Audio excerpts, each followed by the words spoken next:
রোজকার মতো বাড়ি থেকে বের হয়ে অফিস অবধি যাওয়ার জন্য সবথেকে সহজ মাধ্যম মেট্রো রেল। তবে সবগুলো স্টেশনের মতো একই চিত্র আর নেই মিরপুর ১০ ও কাজীপাড়া স্টেশনের। বরং ভেতরে ঢুকলে মনে হতে পারে কোনো যুদ্ধবিধ্বস্ত নগরে ঢুকে পড়েছেন। বাইরের গ্লাস থেকে শুরু করে ভেতরের টিকিট কাটার machine, CCTV camera, LED monitor, computer সামগ্রী সহ অনেক কিছুই ভেঙে ফেলা হয়েছে। বর্তমান অবস্থা দেখলে মনেই হবে না যে এটি কোনো স্টেশন অথবা এখানে ট্রেন এসে থামে। অবশ্য ১ বছরের মধ্যে কোনো ট্রেন এখানে এসে থামবেও না।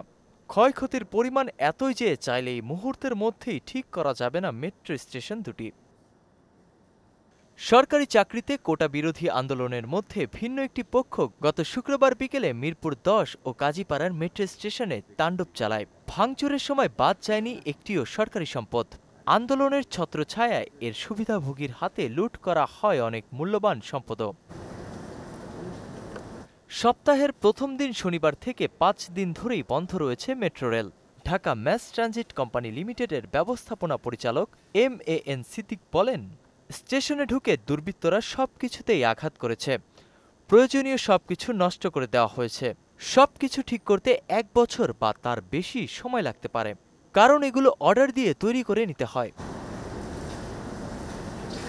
হঠাৎ করেই মেট্রো বন্ধ হওয়ায় আবারও যানজটের নগরীতে রূপ পেয়েছে ঢাকা। এ যেন এক অবিশ্বাস্য ছন্দপতন। এই সেদিনও যে পথে যেতে সময় লাগত ১৫ মিনিট, তা যেন কমপক্ষে ১.৫ ঘন্টার এক অসহনীয় যাত্রাপথ। মেট্রোর ভেতরে ফুরফুরে হিমশীতল পরিবেশের বদলে বাইরের ধুলোবালি আর অসহ্য গরমের ঘর্মাক্ত এক জার্নি। ফলে মেট্রো রেল ছাড়া বিপাকে পড়েছেন সাধারণ মানুষ।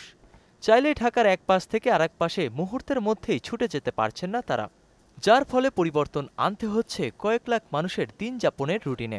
আবার যেন গতির বদলে স্থবির এক ঢাকাতেই যেন বসবাস। আর ঢাকাবাসী কবে স্বস্তির নিঃশ্বাস ফেলতে পারবে, অর্থাৎ মেট্রো কবে খুলবে, সেই প্রত্যাশায় দিন গুনছে তারা। নাসিমুল বারী, সৌরভ, মোহনা, ডিজিটাল।